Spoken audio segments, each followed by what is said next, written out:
My name's Dr. Thomas, Jeff Thomas. I'm a biological anthropologist, physical anthropologist. My specialties include skeletal biology, paleopathology, just kind of looking at ancient skeletons, pretty much wherever I can get them. I got my PhD here at FSU in 2011. Prior to that, I was at Tulane in New Orleans, got my bachelor's and master's in anthropology as well.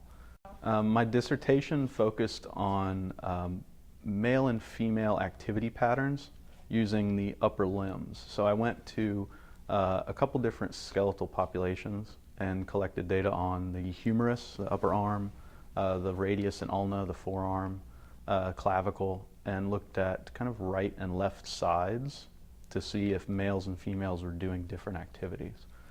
So kind of trying to recreate, what ancient hunter-gatherer populations in North America were doing, 4, 6, 8,000 years ago. In my undergraduate career, I began as a pre-med. I took all of the pre-med requirements. I took the MCAT as well and decided I don't like it anymore after I did everything. The kind of main reason why I switched from pre-med to anthropology, I don't know if I was better at working with dead people versus living people. I don't know. The whole medical thing, it was really about like the human body. So I was always good at biology, and I was always fascinating with anatomy and just kind of how the body functions and works.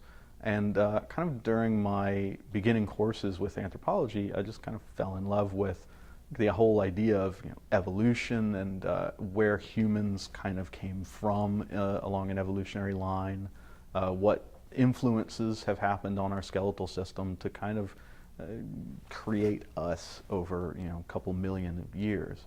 So it still has that kind of medical bend to it, but it's you don't have to deal with people. Right, skeletons don't talk back. My first experience in the field was actually at a field school in Peru. So after I graduated with my bachelor's and going into the master's program, I went to Peru for 5 weeks and did a kind of survey excavation field school. And basically we just kind of walked around the foothills of the Andes, mapping any kind of site that we saw. I also helped one of the graduate students collect data on teeth.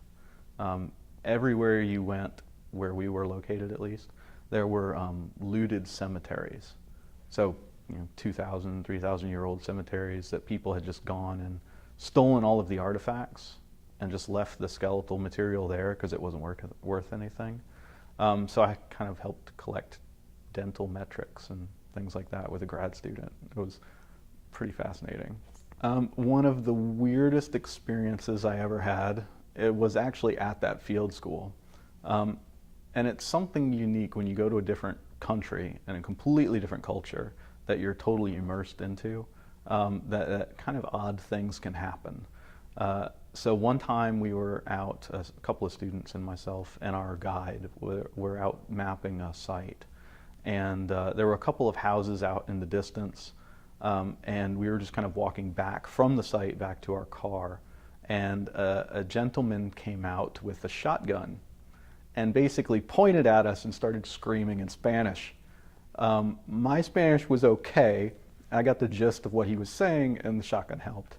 But basically we had to explain, we're not looters, we're not trying to steal anything, we're trying to map this site, we're archaeologists. And then after he understood that, he invited us into his house and tried to sell us artifacts that he had looted from the site that we were just mapping. So totally different culture, and kind of a little bit of an eye-opener in terms of us versus them and everything. So one of my favorite stories to kind of tell students is we always have a genetics kind of chapter with the Intro to Physical Anthropology class. And I usually offer a lab for a little bit more hands-on experience.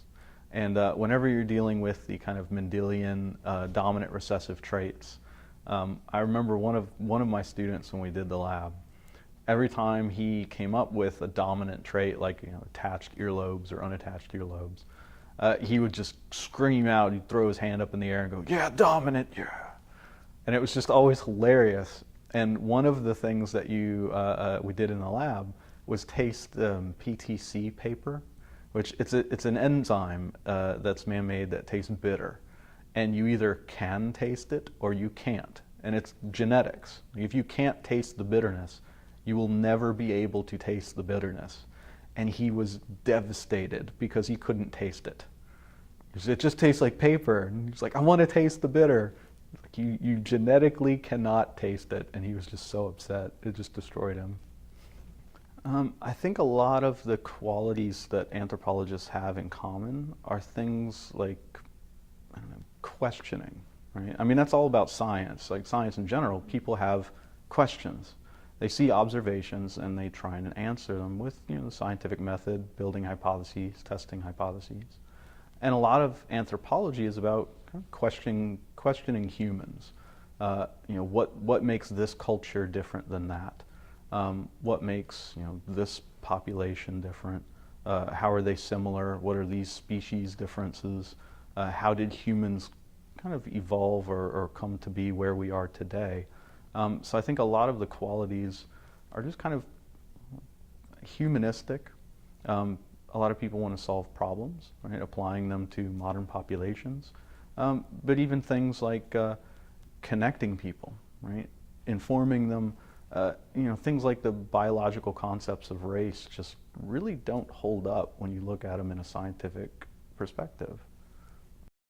I think the kind of primary thing that draws people into anthropology is really the kind of expanse of study that it encompasses. I mean, it's a very unique discipline where you can go from studying primates in South America or in Africa to studying a culture in Russia or Australia, to studying skeletal remains of 8,000-year-old hunter-gatherer group in North America.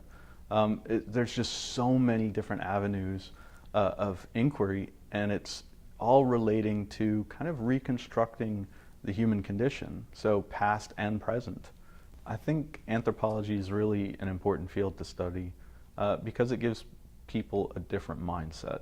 I mean, the techniques, the methods that we use to look at cultures, similarities, and differences, it's really a way of seeing humanity in a very unique light. And I think a lot of other disciplines don't necessarily have that same vantage point that anthropologists have. I mean, our main goal is to find a holistic understanding of humankind in present and in past frameworks. So however we can kind of get a better picture of where we came from and kind of where we're going.